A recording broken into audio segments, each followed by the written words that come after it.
ધર્મસભા અને ધર્મસભામાં અમારે બોલવું. આમ સ્વામી અમારે એવું થાય કે પહેલા સમય હોય ત્યારે આપણને આવું આવવાનું મન ન થતું હોય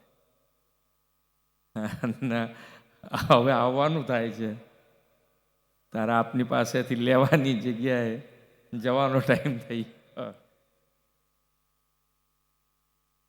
પણ આપણા વડાપ્રધાન શ્રી પણ હર હંમેશ આપણી સંસ્કૃતિનું જતન એની ઉપર હર હંમેશ એમણે ભાર મૂક્યો છે. અને સંસ્કૃતિનું જતન આપણે જોઈએ તો આપણને એમ લાગે કે આપણે અહીંયા જ્યારે ફરતા હોય, ગુજરાતમાં ફરતા હોય કે ભારતમાં ફરતા હોય ત્યારે ખબર ના પડે, ઓછી પડે કદાચ. પણ જ્યારે ફોરેન જઈએ ને ત્યારે આપણે હોતા હોઈએ. અને એ વખતે સૌથી વધારે આનંદ ક્યારે થાય ખબર છે? કે કોઈક ચાંદલાવાળો દેખાય ને એટલે એટલો પ્રેમ આવે, એટલો પ્રેમ આવે કે ભાઈ આપણું કોક આવી ગયું એમ. અને એમને કંઈ પણ પૂછવાનું હોય, કંઈ દ્વિધા હોય તો જવું ક્યાં? તો આ જે ગુરુકુળ પરંપરા અને ગુરુકુળ પરંપરાના કારણે જે વિદ્યાર્થીઓ ફોરેન સુધી પહોંચ્યા છે અને ફોરેનમાં પણ આપણી સંસ્કૃતિ, સ્વામિનારાયણ ધર્મ, સ્વામિનારાયણ ભગવાન એ એટલા ને એટલા મજબૂતાઈથી ત્યાં પ્રસ્થાપિત કર્યા છે. આ કેટલું મોટી વાત છે. આપણે તો સહેજ ધક્કો આવે તો બધું છોડી દઈએ કે હવે એના જોડે મારે કંઈ લેવા દેવા નથી. જ્યારે આટલું મોટું બીજા દેશમાં જઈ અને આપણી સંસ્કૃતિને પકડીને આગળ વધવું એ કેટલી મોટી વાત છે. અમે અત્યારે આ વખતે વાઇબ્રન્ટ કરવા જઈ રહ્યા છીએ.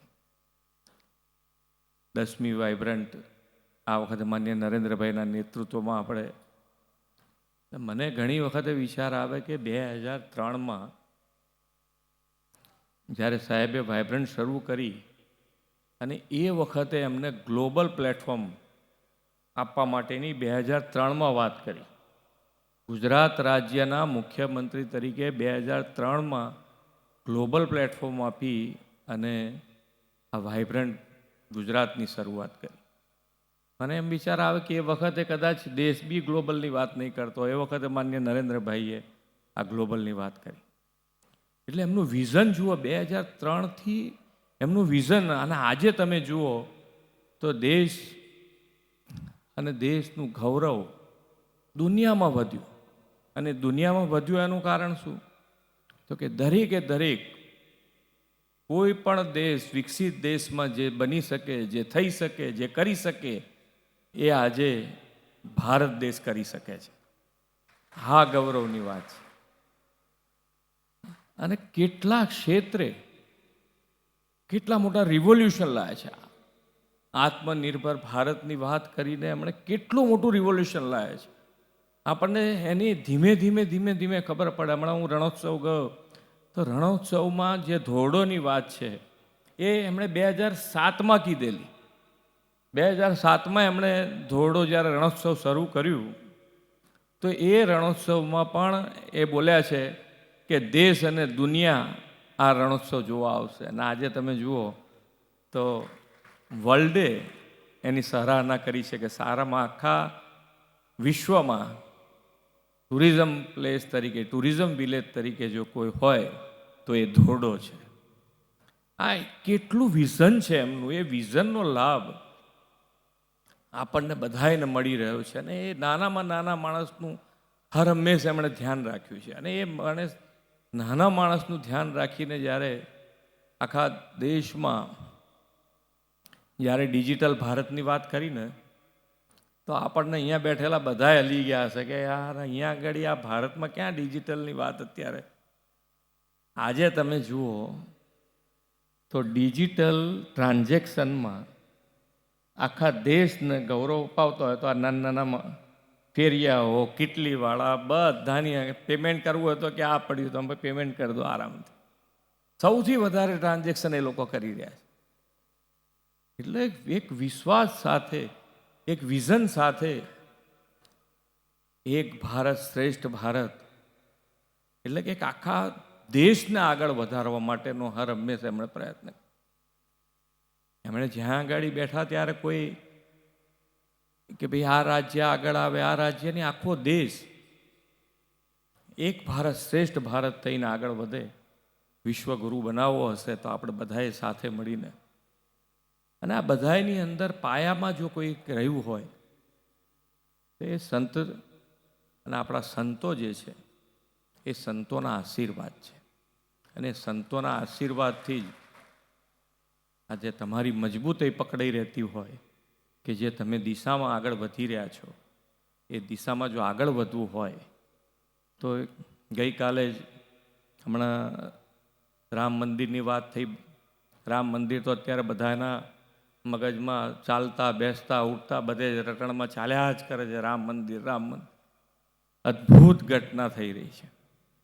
અને કાલે ત્યાં એરપોર્ટ, અને એરપોર્ટનું નામ મહર્ષિ વાલ્મીકી એરપોર્ટ કાલે અયોધ્યામાં સાહેબે લોકાર્પણ કર્યું.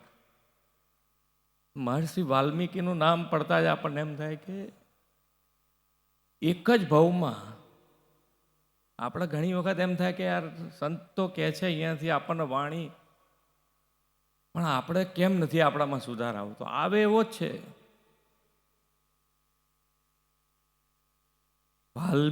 વાલ્મીકી અને વાલ્યો એક જ ભાવની વાત છે. ખાલી ઘરે જઈને પૂછ્યું અને એને ખબર પડી ગઈ કે આમાં કંઈ સારા વાત નથી, મૂકી દીધું બધું. એટલે થઈ શકે એવું છે, પણ એના માટે આ સત્સંગમાં આવવું જરૂરી છે. નહીંતર પાછું બહાર તો આપણને બધાને ખબર જ છે કે અહીંયાથી બહાર નીકળ્યા એટલે પછી તો પાછું આપણું ચાલુ થઈ જાય 1 મિનિટમાં. આમ રાહ જોઈને બેઠા હોય. અત્યારે તો પેલો મોબાઈલ છે ને એટલે આમ ક્યારે પતે ને તરત આમ હજી તો આમ સહેજ બહાર નીકળે ફટ લઈને ફોન ચાલુ કરીને, એટલી બધી આમ તાલાવેલી થઈ ગઈ હોય.